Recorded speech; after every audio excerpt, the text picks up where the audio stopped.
जहां अभी तक निवेशक गोल्ड और सिल्वर ईटीएफ में जमकर मुनाफा कमा रहे थे, वहीं अब अचानक इस तेजी में गिरावट नजर आ रही है।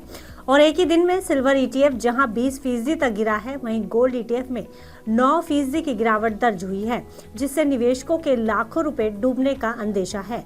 पिछले कुछ महीनों से चांदी में शानदार तेजी देखने को मिली थी, लेकिन अब तस्वीर पूरी तरह पलटी हुई नजर आ रही है। लेकिन सिल्वर ईटीएफ गिरने के पीछे क्या बड़ी वजह रही और इससे आपके निवेश पर क्या असर पड़ेगा, आइए जानते हैं इस वीडियो में।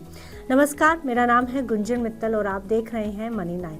वीरवार 22 जनवरी 2026 को बाजार में एक बड़ा झटका देखने को मिला है।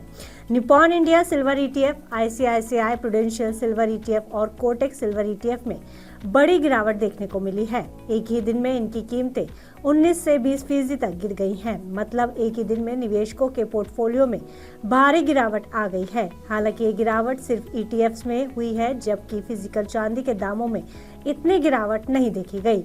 गुरुवार को चांदी 3,19,843 रुपए प्रति किलो पर खुली थी, जबकि इसका हाई 3,25,602 रुपए प्रति किलो था, जबकि ये 3,05,753 रुपए प्रति किलो के लो पर भी गई थी।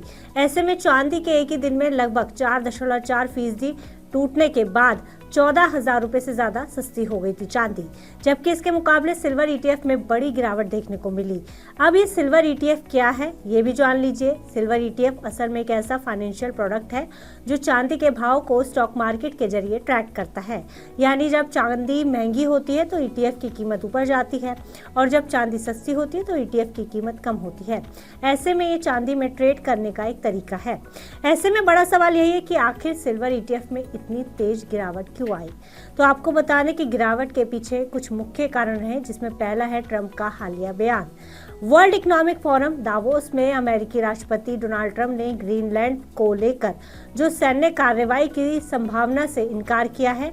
इससे जियोपॉलिटिकल टेंशन में कमी आई है, जिससे सेफ हेवन माने जाने वाले सोने और चांदी में बिकवाली बढ़ गई है। निवेशकों ने चांदी में आज जमकर मुनाफा वसूली की, जिसकी वजह से चांदी बुरी तरह लुढ़क गई है। दूसरी तरफ ट्रेड वॉर का खतरा भी टलना बड़ी वजह बना है। इसके अलावा ट्रंप ने नाटो सहयोगी देशों के साथ टैरिफ को लेकर समझौते का संकेत दिया है, जिससे ट्रेड वॉर का डर भी कम हो गया है। इस बदले माहौल का असर चांदी की कीमतों पर देखने को मिल रहा है। वहीं यूएस डॉलर की मजबूती भी बड़ी वजह रही है, क्योंकि जब डॉलर मजबूत होता है तो सोना चांदी जैसे सेफ हेवन एसेट्स की मांग कम हो जाती है, जिससे इसका असर ईटीएफ प्राइसेस पर पड़ता है। हालांकि ये बेहद दिलचस्प रहा है कि जहां एमसीएक्स पर फिजिकल सिल्वर में मामूली गिरावट देखने को मिली है, वहीं दूसरी तरफ सिल्वर ईटीएफ के भाव में लगभग 20% की गिरावट आई है।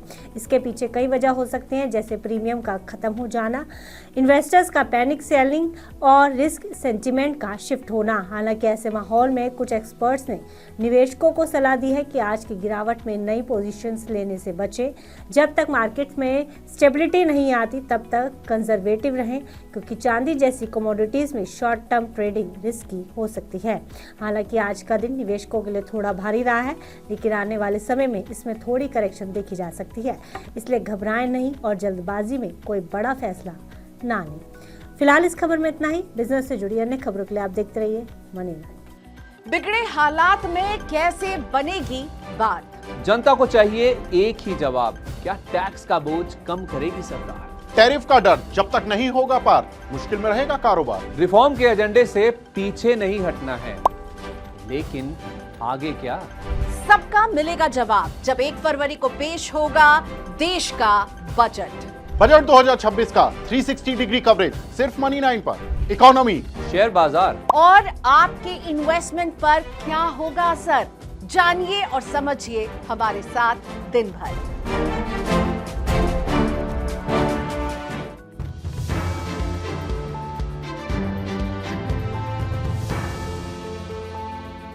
ग्लोबल संकेतों के दम पर कैसे खुलेंगे हमारे बाजार? क्या कह रही हैं खबरें और ब्रोकरेज रिपोर्ट्स? किन शेयरों में बनेगा पैसा? बाजार खुलने के बाद क्या खरीदें, किन शेयरों को करें पोर्टफोलियो से बाहर? कैसा रहा बाजार का दिन भर का कारोबार? कैसे तैयार करें कल के बाजार की स्ट्रैटेजी? इन सब सवालों के जवाब जानिए मेरे साथ ओपनिंग बज और क्लोजिंग बज में इन वक्त पर सिर्फ मनी 9।